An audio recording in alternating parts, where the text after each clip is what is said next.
This is Scott the Fix-It Guy. Our goal with our videos is to empower you to be able to do the repairs on your own and save a whole lot of money and also get that great feeling of having fixed it by yourself. Today we have a Kenmore washer with the F21 drain problem. We're going to go over how to fix that. This one's kind of bad because it's intermediate, comes and goes and isn't always happening.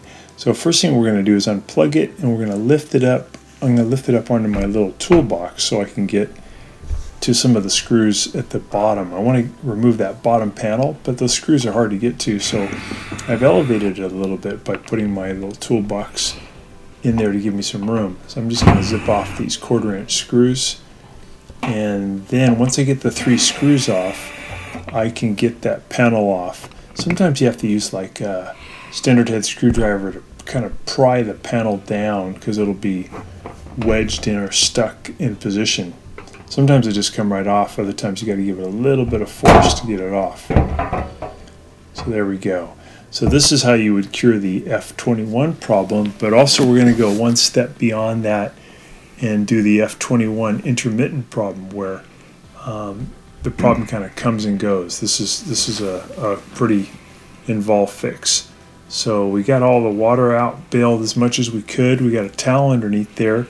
It's going to collect about 2 cups of water when I take this coin trap out. So I'm going to go lefty-loosey counterclockwise, pull that out, and then all the water will be absorbed by the towel.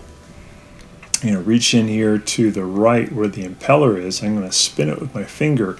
And it should be kind of difficult to spin and then easy to spin and then difficult to spin and then easy to spin because it has like a little magnet that's holding it. That's normal.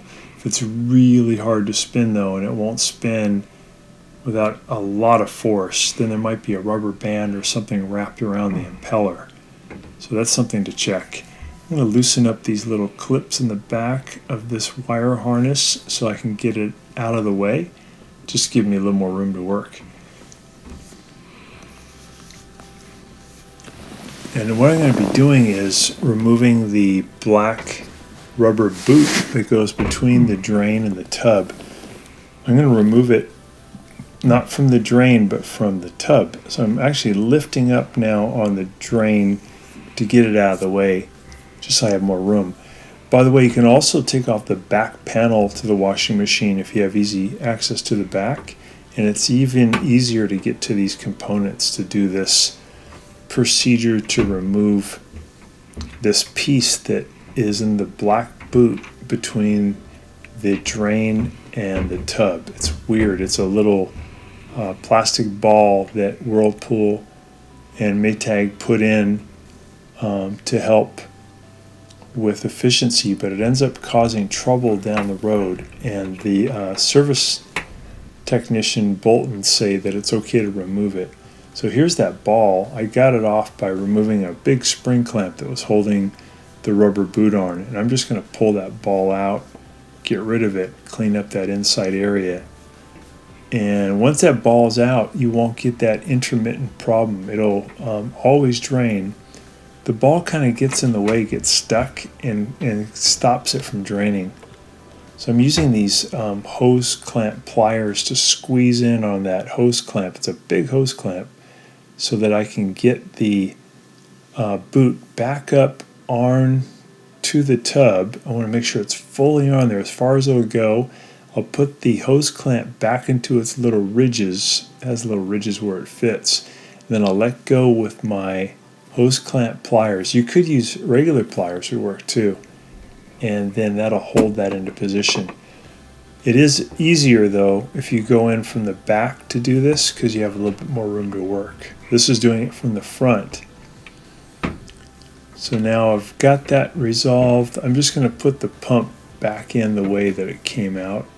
So I'm going to tilt it in and then push it to the left until it locks in. There's a rubber piece underneath it you may have to kind of shove in with a standard head screwdriver. Putting the coin trap back in, I'm going to spin that tight. And I'm using a standard head screwdriver to push that rubber piece in to make sure that the drain pump is really locked back into position. If it floats, it's not terrible, but it's better if it's locked in. So I'm pushing in to get that rubber piece all the way back down in. Now it's nice and secure. Go ahead and add the modular power connector back to the pump.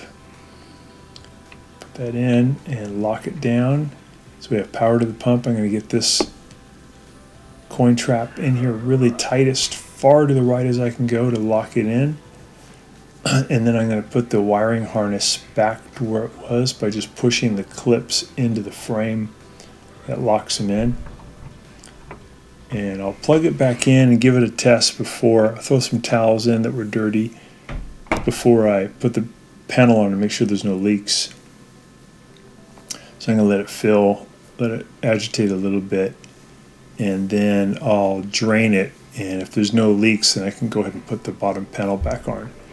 So it's a pretty easy procedure. I think the only hard part is that darn hose clamp, and if you have a pretty big pair of pliers or you have hose clamp pliers, it's not that bad. And again, it is probably easier to come at this from the back by removing the big back panel. So I'm putting the front panel back in, shove it in the top, lift it from the bottom, and then I'll add those 3 screws that hold it in. Whenever you do these procedures on this kind of machine, it's important to put the panel back on, the front panel or the back panel, because it has little switches that if the panel is missing, some parts of the washing machine won't work.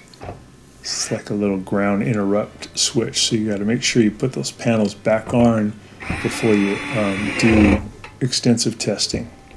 Put that on nice and tight, and we turned it on, and it was draining and spinning, and it is done. Thanks for watching. Thanks so much for watching our video. We really appreciate your support.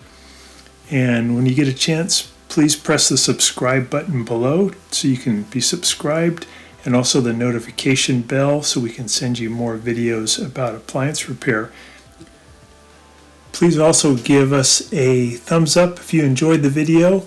If you really liked the video and it really helped you, please press this new applaud button, and you can show your support and also get a nice clapping hands for your video. Thanks again.